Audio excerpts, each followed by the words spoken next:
Welcome to another episode of Automotive Heaven with Richie Z. We're in a place that is about this far away from Automotive Heaven. I'm going to tell you right now. We're at the Pontiac-Oakland Museum in Pontiac, Illinois. They've been around for about 8 years now. They're right off of Route 66. Well, the old Route 66, but it's really off of I-55, not far from I-55. And this is another one of these jewels that I always tell you about when it comes to car museums and that. I'm here with Tim Dye, and he's the curator and the curator, director, bathroom cleaner. Bathroom cleaner. Oh, well, I do it all. You gotta come over to the house because my bathroom. I know. Well, it's not. We're not a huge museum, so we do everything. No, but Tim Dye is the one that really put this whole thing together. But you put this together because of the collection of cars, but not only cars. You probably have the world's largest collection of Pontiac memorabilia. Books, oil cans, and things from the era, things that guys would love to put in their man cave and that, right? Yeah, we have a large collection of memorabilia, which I always have thought was very interesting and fun, and that in the library to go with it is where the history is of the cars, and that's where you learn. And it works great for me because I also publish a magazine that goes out to 10,000 Pontiac enthusiasts. So having the museum here with the cars coming and going on display, having the library, the memorabilia, it's a perfect situation. You said the magazine. Before we get any further, folks, where can they get a hold of the magazine? How can they give me a website, a phone number? It's the Pontiac-Oakland Club International. So just Google Pontiac-Oakland Club, and when you join the club, you automatically get 12 issues of the magazine. I'm real impressed. Tim sent me a copy of that thing about a week ago. And man, it's really an excellent publication. You guys do a great job. Thank you. I mean, I love the publications where you don't have someone making up a story. You guys really tell the history and yeah. Get into the real truth.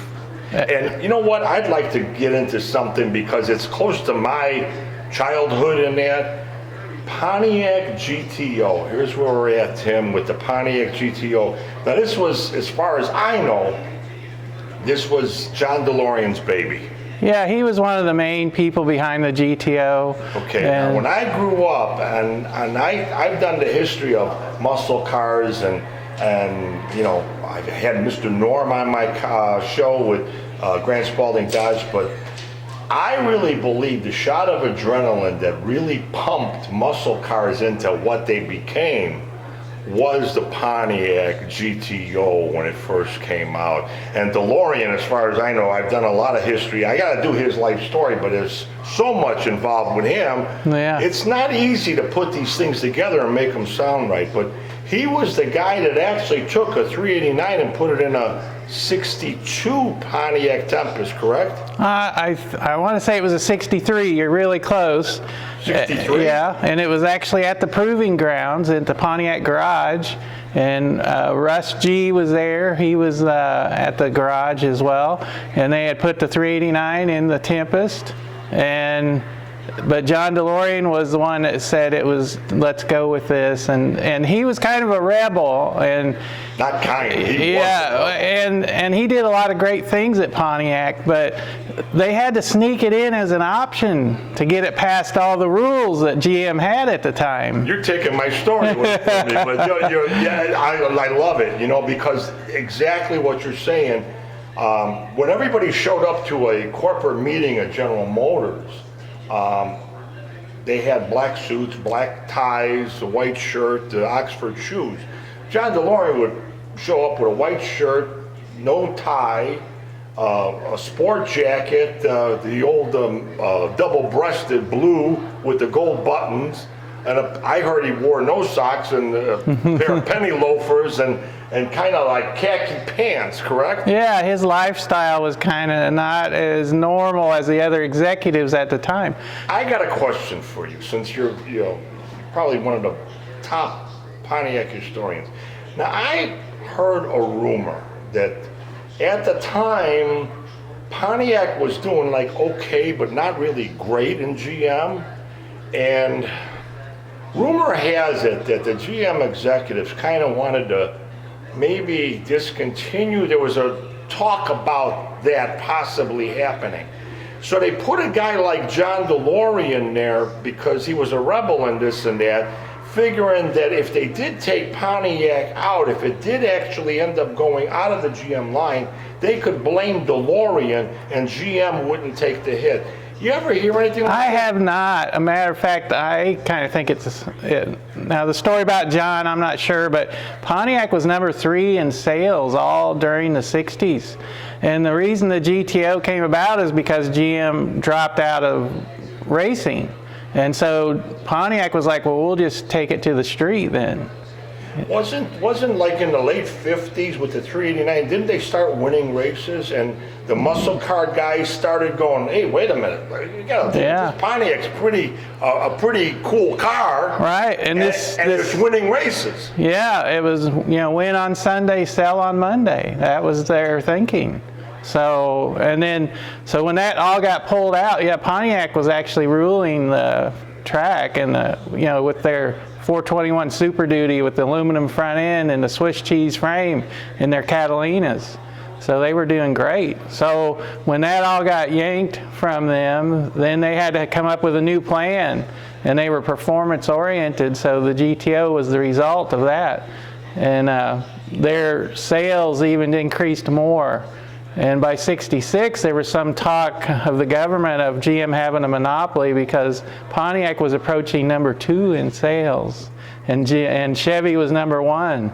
So, this is when, you and I lived a childhood that today, a car guy looking back at what we lived was kind of a dream, but what they're doing today is really nuts. But back then, you used your mind. There was no computers telling you what to do or any of that.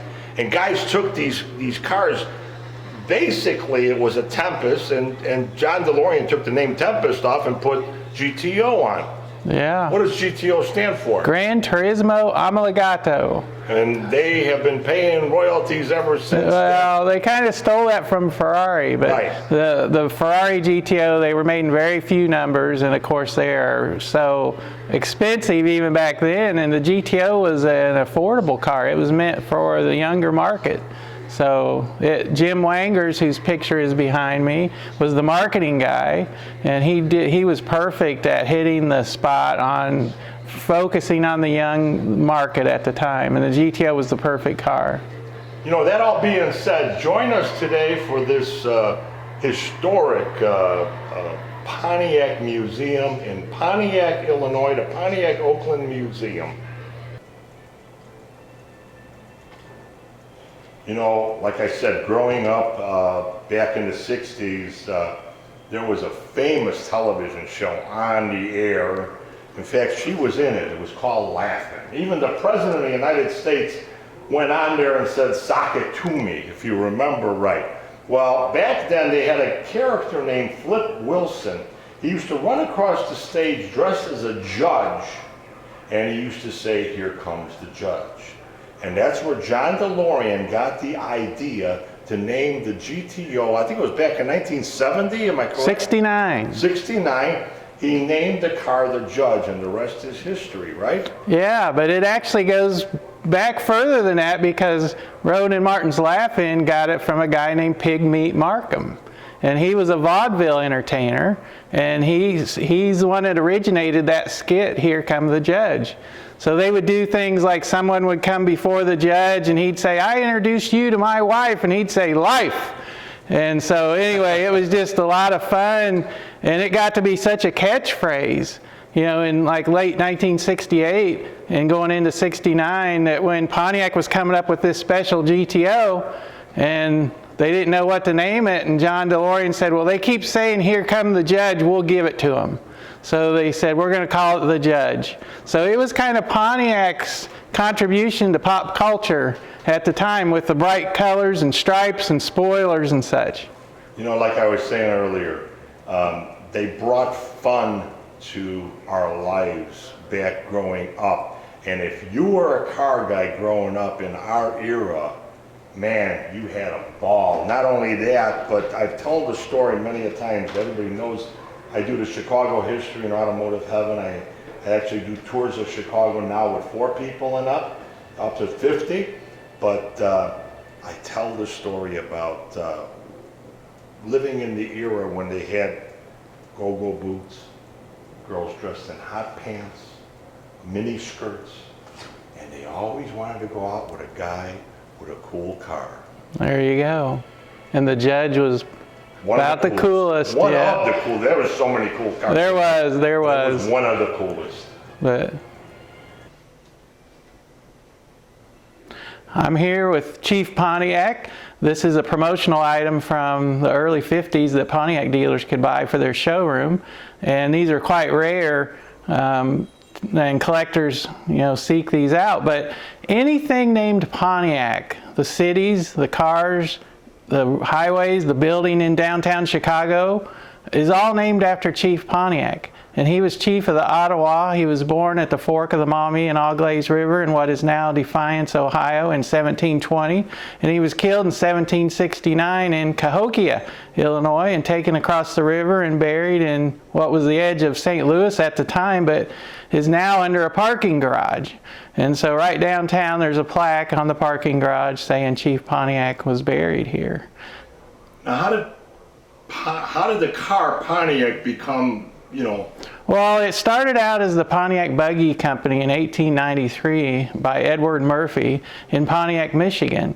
And he went on to become the largest employer in the city of Pontiac, Michigan, and had a reputation for his fine buggies. Well, he saw the writing on the wall, the oncoming of the automobile, so he set aside some space in his manufacturing facility and started making automobiles and called them Oaklands because Pontiac, Michigan is located in Oakland County.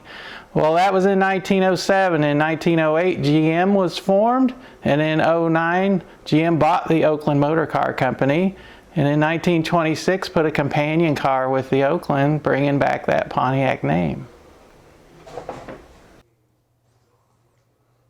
Tim mentioned the Oakland automobile, and it was before Pontiac. Well, this is a 1912 Oakland, and back then, people don't realize, but a lot of these cars had a right-hand drive.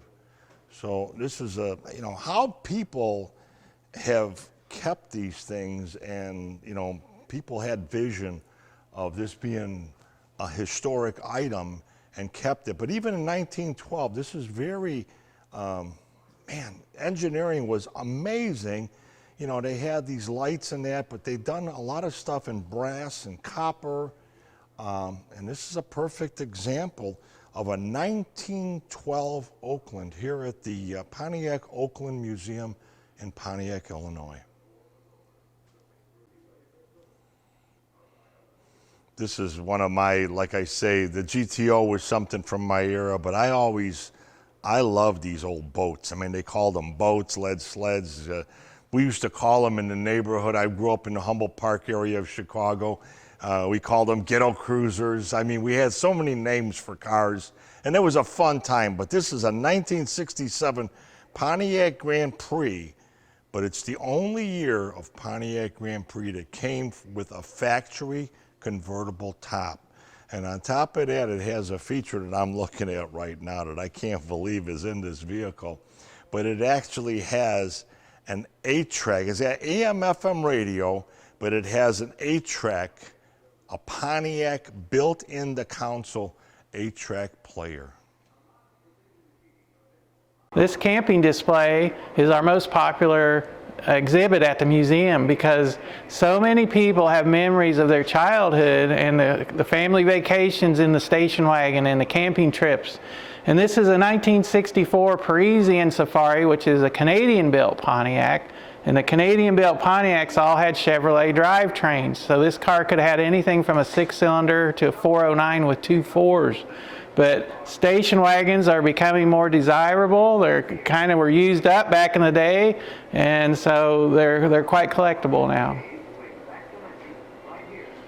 Why this and not like a smoky car? Well, we had one of those. Okay. So you switch things we around. just switch all the time. wondering. Cars come and go. You wanna do this one? Sure. This is a 1980 Trans Am turbo pace car. That year, the Trans Am was the pace car for not only the Indy 500, but for the Daytona 500 as well. And of course, it features the famous Screaming Chicken, as Pontiac fans called it, on the hood, which had been made famous by the Trans Ams. But by this year, we had lost the 400 and the 455. But to keep a Pontiac engine in the Firebird, Pontiac engineers came up with the 301 Turbo. And so Pontiac really promoted the turbo, and they even had turbo aftershave and things that they offered, so they were really pushing it. But it still has that iconic look to it and styling, and the pace car is definitely the most collectible of this vintage of Trans Am. For more information, go to Pontiac-Oakland-Museum.org or call Tim at the museum at 815-842-2345. I'm Richie Z, and I just want to fill you guys in on some of the stuff we're doing in Chicago. We're doing the Tours of Chicago, the Chicago tours.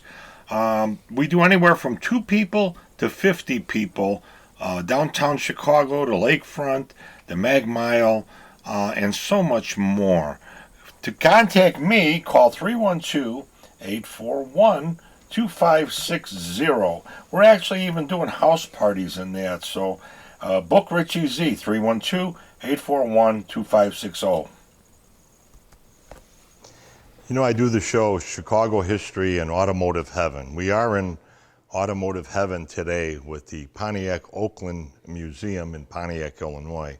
But we have a 29 Oakland, which was manufactured in Canada, believe it or not. But the Oakland was, I would say, the parent company of Pontiac-Oakland. It was Oakland first, and then came Pontiac. Pontiac was a less expensive automobile, but Pontiac became more popular, especially during this era when you're talking about 29, the Depression hit. But when you look at, man, I've said it a million times, if I could come back, I would love to go back into the Roaring 20s. That was an era that was just amazing. We grew up in a great time, the 50s and 60s and 70s, but the Roaring 20s was amazing. This automobile was, back then they were starting to put pizzazz in cars. That's a good word that they used back then. This striping was from the factory. This was a fun car. So what would you have back then for a fun car? You'd have a compartment for your golf clubs. You'd slide your golf clubs right in here. 29 Oakland, I think it was about 2 or maybe 3, I think 31 was the last year of Oakland. So this was the end of a great era of an automobile. Man, things have changed drastically even back then. I'm standing here between 2 Pontiac Fieros. This is a 1984, the very first year. The Pontiac Fiero was a very interesting car as far as its engineering. It was totally unique, kind of ahead of its time. This is the chassis for a Fiero, and the body panels just bolted on. This was actually the first all-plastic bodied car, and there was different plastics used depending on the panels. Behind me are the panels that just bolted on, and actually we've had some German visitors here that told me that they think the Fiero is the greatest engineered American car that there ever was, and they were serious. And it was very unique, and there was a drill and mill machine that made it possible where all the holes on the bolt spots that the panels bolted on were identical, and that was the key to it to make it work. So it was excellent for, different people to make their own panels. So you could make this look like a Ferrari or any other thing you wanted to do with it. You just had to mold new panels and bolt them on. So it was great for modification. And then people would drop V6s, V8s into them. And so there's still a strong following for these today. And then that drill and mill machine, after the Fiero, they were done producing it, which that was the last Pontiac built in Pontiac, Michigan, was a Fiero in 1988. That machine went over then and made Saturns. Now we're taking you into the deep, dark basement of the Pontiac-Oakland Museum in Pontiac, Illinois. It's the workshop of Tim Dye and the group here at the Pontiac Museum. I'm fortunate to be able to get people to let me in and see the inner workings of different places. Most people wouldn't even shoot this, they would be like, what are you, crazy? We're going to show you some things that Tim's working on. They change the displays in this place constantly. So if you've been here 3 months ago and you come back, or 6 months ago and you come back, chances are the same things won't be on display. The only one that we know will be here is that camping one, because that's the one that everybody stops at and has the most conversations about, remembering their childhood, their trip with the family. The old days when we used to, man, we thought it was a kick to be in a station wagon, but man, if you looked at it today, what they did back then, a lot of the seats faced the back. So if that vehicle ever got hit, safety-wise, it wasn't really a cool vehicle. But man, I remember having a lot of fun in those old big station wagons and cars like that, before seat belts, before padded dashboards and all of that. We grew up in an interesting time. But let's take a little more of a look in the basement of the Pontiac-Oakland Museum. Of course, one of our missions here at the museum is to educate visitors. And so my wife's great-grandfather ran a Troco gas station in Sperry, Oklahoma, and Troco stands for Tulsa Refined Oil Company. And their logo was the swastika, which meant peace and good luck. And so this is an example that's quite rare now, the can and the sign behind me, of their swastika. And it was almost like when Hitler came along, it was like taking a four-leaf clover and making it a bad thing. The swastika was on the bottom of every authentic Buddha statue. It was on, of course, a lot of Native American pottery and blankets and all kinds of things. It's on buildings and bridges. And in Illinois, there was the swastika trail before the highway numbering system came in 1926. So once Hitler's agenda kind of became known and this became a bad thing, then it started kind of disappearing, of course. And then what Troco did was they boxed it in and just kind of made a diamond out of it. But, we just kind of like to tell the story, of the swastika, because it has such a bad kind of, reputation out. But this actually predates Christ, this symbol. And it's a constellation of stars you see a couple times a year is kind of its origin. So anyway, like I say, we're about educating, and this is a great example. Here at the Pontiac-Oakland Museum, we probably have 3,000 oil cans on display between our garage display upstairs and here in the basement. But what's kind of fun is the history of all these cans, and how I like to joke with people and say, if you show me a guy's can collection, I can tell you where he lives. Because back in the day, they were so regional. And so you can actually tell by the company names on the cans where someone is located. Whereas today, it's more kind of universal. But there's such interesting history in the cans. Hey, Tim, you're still shooting the hubcaps? Listen, I found this one over on the shelf over there. This is from the 50s. This emblem, this Indian emblem, was actually on the hood of the car also. But this hubcap, boy, you think it was a wheel, but this hubcap weighs around 20 pounds. Now, back then, you could balance your tires and everything else, This hubcap would throw off your wheel balancing because of the weight, but that's when they made something to last a lifetime. Her shifter, I grew up, man, if you had a car and you had a 4-speed on the floor, her shifter was the way to go. But Hearst didn't only make shifters for vehicles, they also made wheels. But wheels were a very hard thing to ship. George Hearst was like the P.T. Barnum of the auto industry, where he was a really cool guy, and he really wanted to promote his goods and stuff. So he came up with the idea of these barrels, Hearst barrels, and what he actually did was put these wheels in, 2 wheels in a barrel, and he would ship them to you. Pontiac-Oakland Museum in Pontiac, Illinois. For more information, call 815-842-2345. Tim Dye was the person that was on the show today. He's the curator of the museum. Great guy. If you go down there, tell him Richie Z sent you. You know, with all the time I have left, #1 Tours of Chicago, Richie Z's History Tours.